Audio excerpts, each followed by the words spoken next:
قال رب اشرح لي صدري ويسر لي أمري واحلل عقدة من لساني يفقه قولي واجعل لي وزيرا من أهلي هارون أخي اشدد به أزري وأشركه في أمري كي نسبحك كثيرا ونذكرك كثيرا إنك كنت بنا بصيرا قال قد أوتيت سؤلك يا موسى ولقد مننا عليك مرة أخرى إذ أوحينا إلى أمك ما يوحى أن اقذفيه في التابوت فاقذفيه فليلقه اليم بالساحل يأخذه عدو لي وعدو له وألقيت عليك محبة مني ولتصنع على عيني إذ تمشي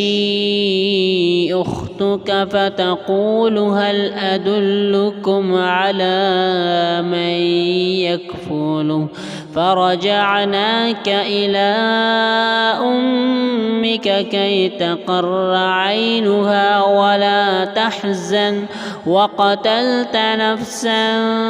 فنجيناك من الغم وفتناك فتونا فلبست سنين في أهل مدين ثم جئت على قدري يا موسى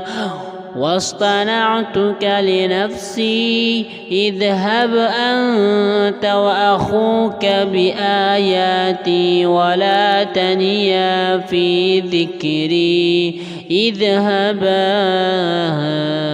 إلى فرعون إنه طغى فقولا له قولا لينا لعله يتذكر أو يخشى قالا ربنا إننا نخاف أن يفرط علينا أو أن يطغى قالا تخافا إنني معكما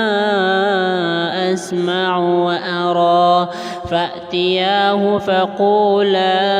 إنا رسول ربك فأرسل معنا بني إسرائيل ولا تعذبهم قد جئناك بآية من ربك والسلام على من اتبع الهدى إنا قد أوحي إلينا